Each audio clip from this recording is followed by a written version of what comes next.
Well, folks, while Donald Trump has paused the reciprocal tariffs that were supposed to go into effect on about 75 different countries, he has doubled down on his tariff plan with China and increased the total tariffs on China to 143%.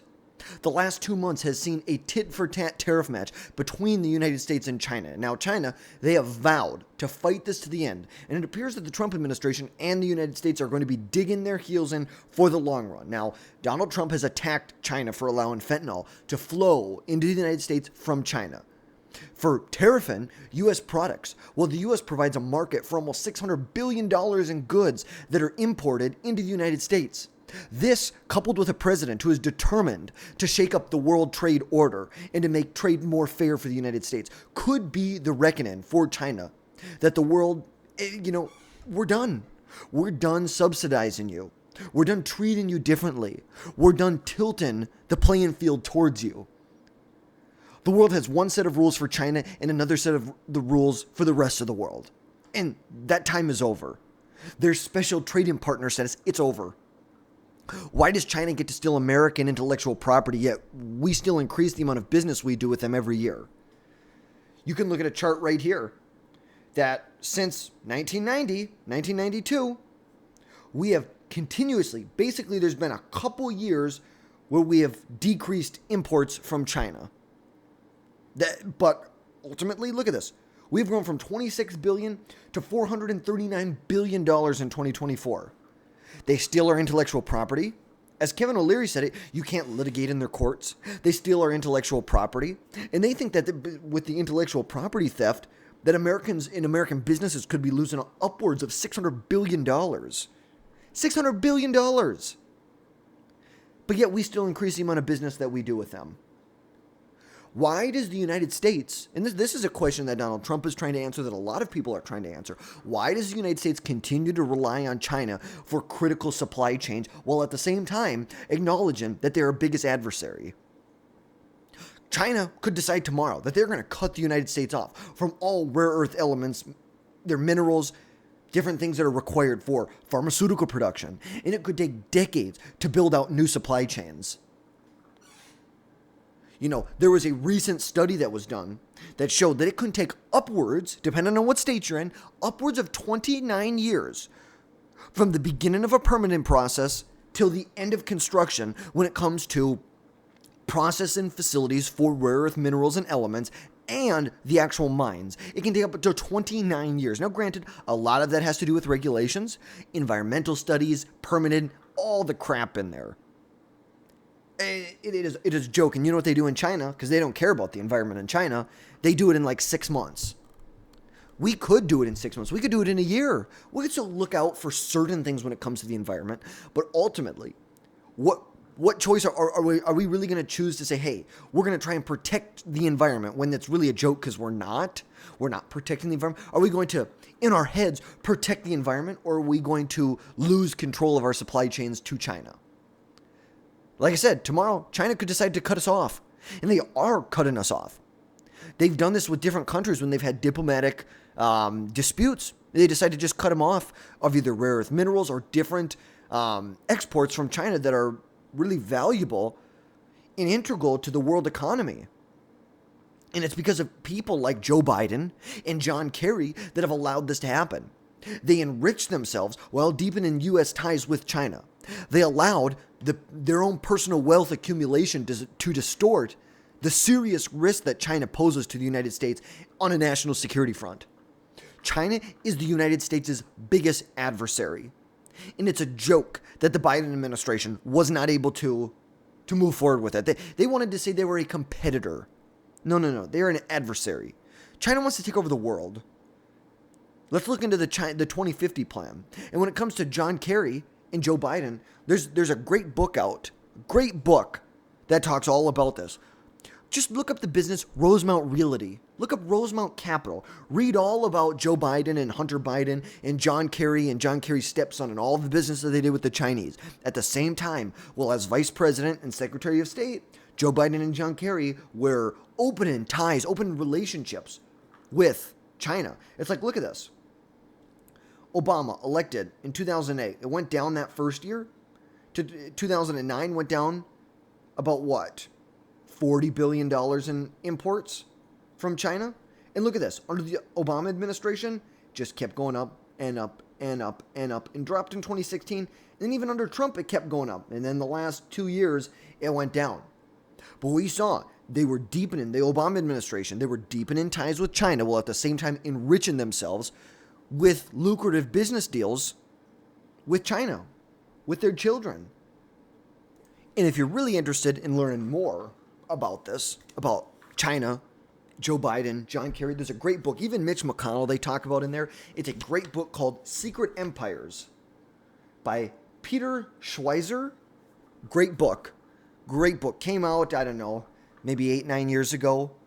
Great book. It is worth a read. If you want to know how China, Joe Biden, John Kerry, how they've ripped the United States off while deepening ties, further integrating our economies together when they are our biggest adversaries to enrich themselves, read the book Secret Empires. It's a great book. I've read it probably 2 times now. Great, great book.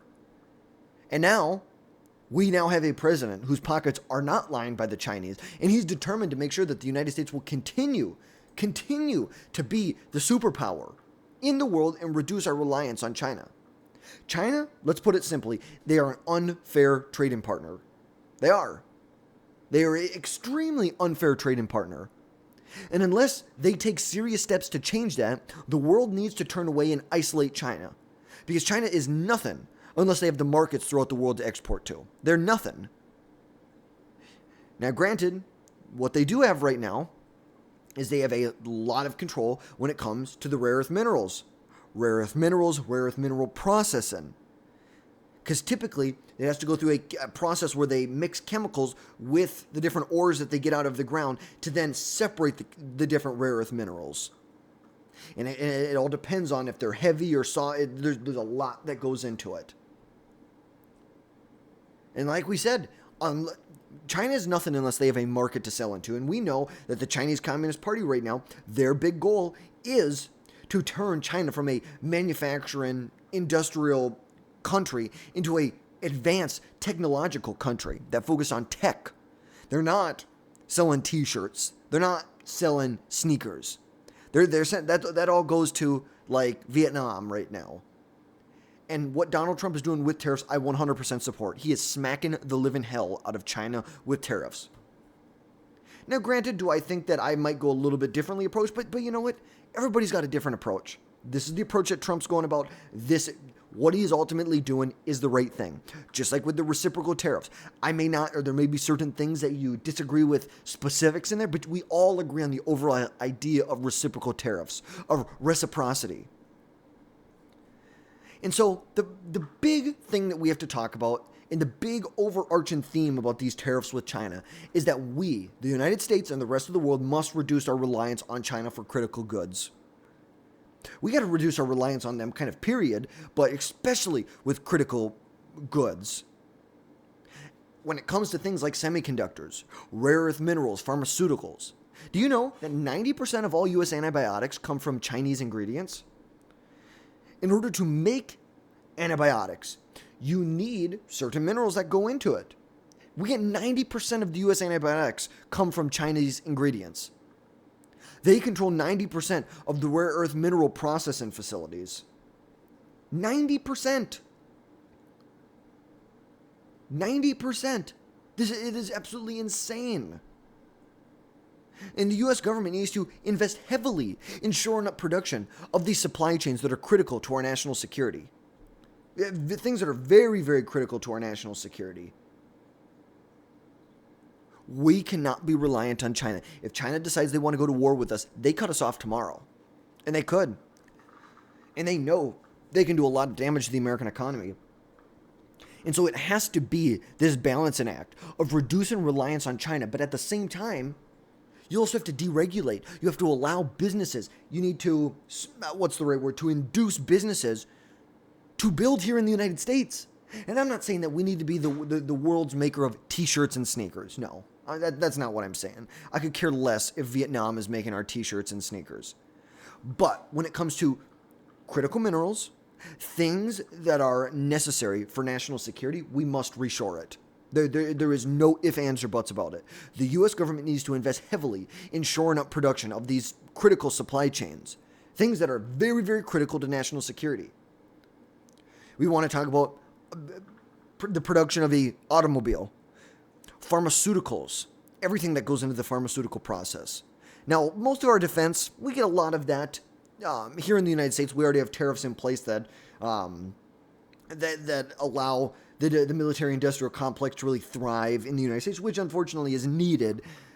But simultaneously, we need to reduce reliance on China, build up our military, because if we're going to start to kind of smack China around, we need to be able to smack that. We actually need to have the oomph behind it to really back up what we're saying.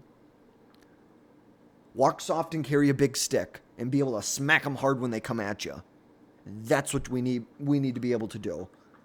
While at the same time, deregulating and doing everything in the power of the federal government, even state governments and local governments, to bring manufacturing back here of these critical supply chains.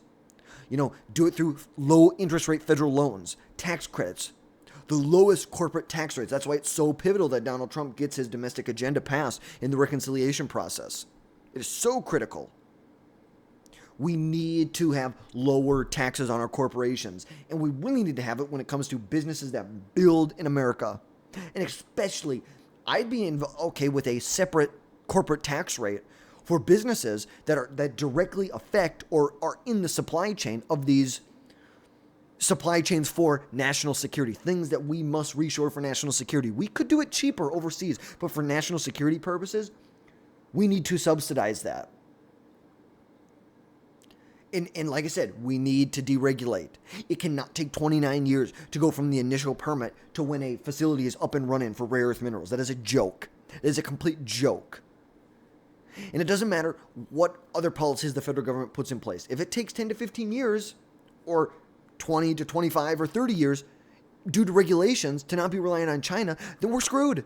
We are screwed. If we want to move away from China, but we are not willing to say we don't want to deregulate, we're screwed. It really is just as simple as that. Deregulate now. N-O-W now. We must deregulate now.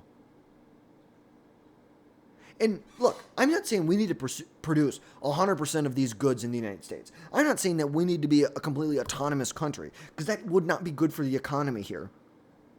There are lots of benefits when it comes to being integrated with other economies.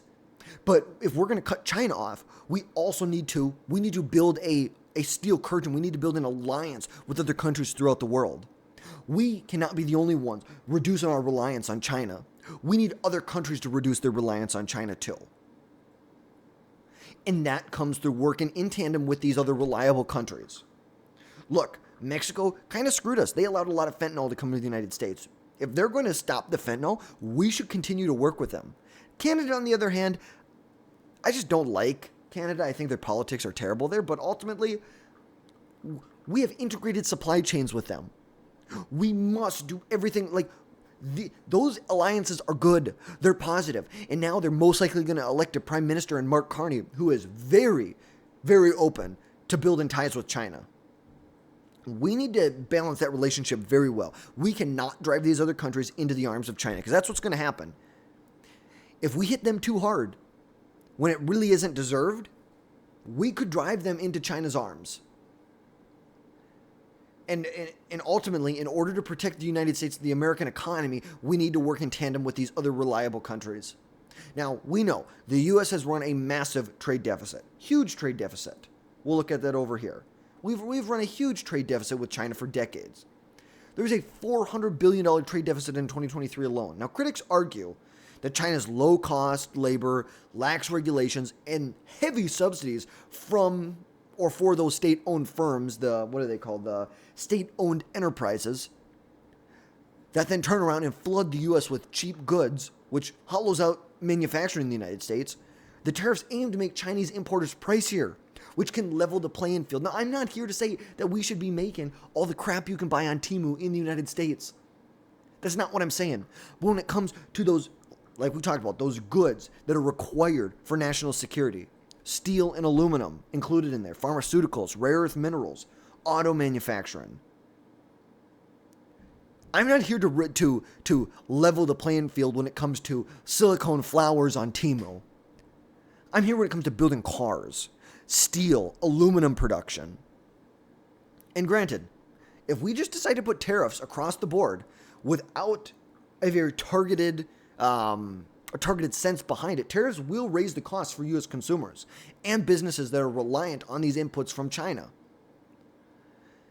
And there have been some studies from the National Bureau of Economic Research that suggest tariffs cut U.S. GDP by roughly 2.2 to 0.4% annually. And ultimately, they're going to hit low-income Americans the hardest. It's inflation. It will cause inflation. Taxes just become another thing, if you are building a car, there's all these inputs that it costs. It costs labor. You have to have administration in place. You have to have a facility to build. There's all these levels of costs that are included in it.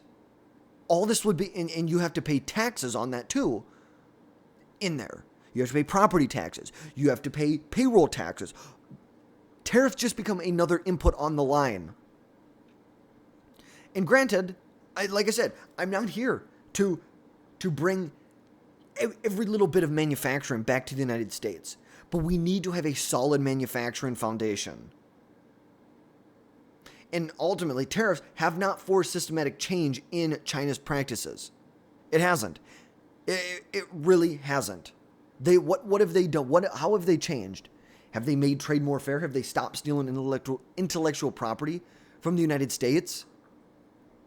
That costs, like we said, U.S. firms upwards of $600 billion per year from a U.S. Trade Representative's report. We need to see this. We need to see this happen. And all of it has to do with protecting national security. China controls key supply chains, and we need to bring that back to the United States. Now, granted, I think that, a lot of people on the right side did not like the CHIPS and Science Act. And there were a lot of reasons why I didn't like the CHIPS and Science Act, especially when it came to the regulations, all the equity, DEI bullcrap that was weaved in there. But ultimately, the idea behind it was subsidies to shore up manufacturing of chips and semiconductors in the United States. Like that's what we need to do. Granted, we talked about earlier, deregulation. Instead, what they did is they did something that was supposed to be good and then just regulated the hell out of it. Because ultimately, how are all of these, you have all these liberals who have liberal art degrees who go for gender studies and all this crap, and ultimately they need to get a job because their degree isn't worth squat in a capitalist market. So that's why the government has to expand the size because they need to be able to give these people who get these liberal art degrees jobs. And it means regulating based on for environmental studies. It's like, give me a break. Give me a break. So we even saw during COVID. COVID exposed some of the risks, the over-reliance on China. China's 2020 mask shortage that crippled U.S. hospitals. And, tariffs ultimately pushed companies to either reshore or in the United States or to shore up manufacturing in other countries that are more friendly with the United States, like Vietnam or Mexico. You look at 2018. 2018, we saw, or 2018 to 2019, we saw imports drop almost $100 billion. Almost $100 billion. Well, at the same time, we saw imports from places like Vietnam rise almost 40%. But the reality is that relocating supply chains is a slow and costly process. We saw it with Apple. They shifted a lot of their manufacturing to India. But ultimately, we say they moved a lot, but still 60, 70% of iPhone production is reliant on China. And without enough time to reshore or to get the manufacturing away from China, you could cripple the United States economy, and China knows that. They know that. And China, it's like, you have to be really careful about what the next steps are, because China could try and choke us off in a lot of different ways. They could, obviously they put tariffs on our products as well. But ultimately, they can withhold rare earth minerals. They can withhold production of, technology, iPhones, TVs, computers, chips. They could take over Taiwan. We saw what the World Trade Organization, and you can blame the World Trade Organization for a lot of this. They are to blame out for a lot of this. After China entered the World Trade Organization, I believe in 2001, the U.S. trade deficit ballooned from $8 billion in 2001 to over $400 billion in 2023. We know that since they entered the World Trade Organization, they've been draining the wealth of Americans. It's just as simple as that. It's estimated that roughly 2.5 million U.S. jobs were displaced due to China's trade surge from 2001 to 2016, especially in manufacturing heavy states like Ohio and Michigan. And like we said, I do not want to reshore t-shirt manufacturing or the crap you can buy on Temu. I don't care about that. I really don't. I don't think that is a great thing. If a supplier wants to manufacture in the United States, great. I don't think that's something we should be inducing or we should be subsidizing. We should try and give them the best opportunity to manufacture in the United States. But ultimately, steel, aluminum, cars, pharmaceuticals, rare earth minerals, these will provide tons of jobs for places in Michigan, Ohio, Pennsylvania. And now we know U.S. consumers benefit heavily from China joining the World Trade Organization because we saw our cost of goods drop roughly 10 to 15% during the first decade of the 21st century. But what was that cost at? China relies on low labor cost. Factory wages were roughly $1 per hour in 2001 versus $15 an hour in the U.S. And lax regulations drew tons of production away from Western countries. U.S. manufacturing jobs fell from 17 million in 2001 to 12 million by 2015. Now, granted, you can say a lot of that has to do with automation in our advancement in technology, because ultimately our manufacturing output has increased.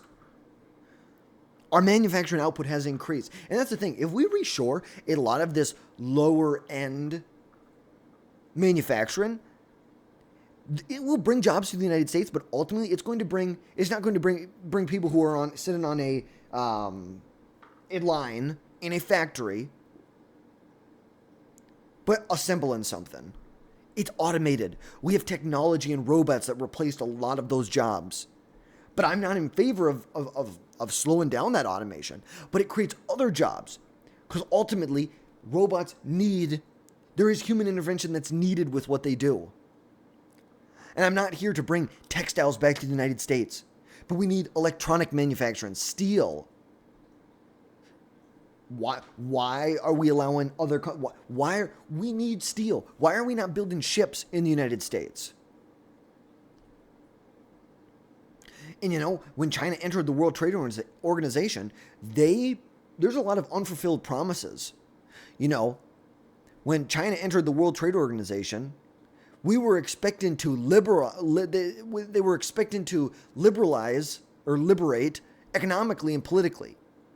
China pledged to cut subsidies. They wanted to protect intellectual property and open up their markets. But they didn't deliver. State-owned enterprises still dominate in China, which roughly makes up 30 to 40% of the GDP there. And like we said, IP theft costs United States firms upwards of $600 billion, according to the FBI. And China has totally taken advantage of the World Trade Organization rules. They filed over 47 cases against the United States by 2025, while shielding domestic industries. Now, granted, there were some sectors they reformed, no doubt about it, but they're nowhere near where they should be. When the people who allowed the World Trade Organization to allow China to come into it, it's a complete joke. This is Bill Clinton you're looking at right here. The U.S. underestimated China's long game. The World Trade Organization, the access that they had, fueled China's growth. They were able to fund their military this way. They're able to fund their Belt and Road Initiative this way, which we know that has expanded so much global influence. That had a lot to do with Panama, why Trump was so pissed off at Panama, because they had accepted some money from this Belt and Road Initiative. And now we allowed them to come into the World Trade Organization.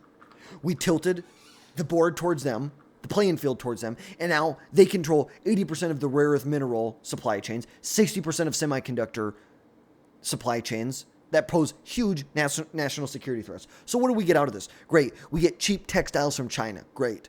And I'm fine. We want to ship our cheap textiles to China. Great. Why the hell are we allowing them to have control over rare earth mineral production and semiconductor production? Why have we become dependent on China? It's because of people like Joe Biden and John Kerry who enrich themselves to sell America out to China. It was totally misguided. It was a horrible trade-off. They traded short-term gains like cheap labor and market access for long-term pain, job losses, dependency, and dependency on a strategic rival. The Bill Clinton administration sold the World Trade Organization entry as a win-win. U.S. exports would soar, China would democratize. Instead, U.S. exports to China grew modestly.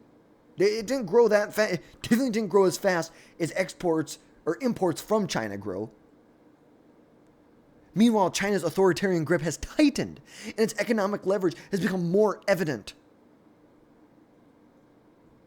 It is just insane. This is what liberals have done to America. They've allowed this, and Republicans. Trust me, a lot of Republicans were on board with this. A lot of them. But ultimately, to wrap this episode up, we need to reshore and get manufacturing away from China, especially. And I don't, like I said, don't care about the stuff from like Temu, and I use Temu as a generalized term. I don't care about my sneakers. I honestly don't. That is not a high. Yes, would it be great if we could get cheaper sneakers and move it away from China? Sure. But that just isn't a top priority. Resources are finite. We have to focus our energy where it matters the most. Steel and aluminum production, pharmaceuticals, auto manufacturing, rare earth element manufacturing, rare earth mineral processing. In order to do that, we need to, number one, put the proper federal policies in place to subsidize this. We must induce it. Companies are not just going to come here because our prices are not lower here. We need to subsidize them. Lower tax rates, tax breaks, loans from the federal government, expedited regulation or permit processing. That is what we need to do. And we need to do it in those national security industries, those industries that are so vital for our security. And then we need to deregulate at the same time to induce it. And we also need to have a band of 70, 80, 90 other countries that are going to come together to reduce their reliance on China, which will ultimately assert the United States as the dominant world player once again. We're still the number one world player. There's no doubt about it. Economic and militarily, we are number one. But China is growing, and we need to reassert our dominance. Reassert our dominance, reduce our how much we rely on China, reshore manufacturing, bring manufacturing to other countries. You know, we want to talk about textiles and stuff like that. Let's bring them to more friendly countries like Vietnam. Bring them to friendlier countries that are going to have better relations with the U.S. But then at the same time, make sure we open up markets with these other countries. Fair trade goes both ways. It is not just fair trade with the United States where these countries can flood our economy with their products, our market. Needs to be fair trade both ways. And if there's not a demand for American products, there's not a demand. We can't force the demand to be there. But if there is a demand that's being stifled by tariffs or non-tariff barriers put in place by other countries, we have to deal with that and get that down. And that will help all of our countries and our ability to reduce reliance on China. So that's going to wrap things up for today. Let me know your thoughts down in the comments. As always, hit that button, subscribe. Don't miss another video from us again in the future. And we will catch you next time, folks.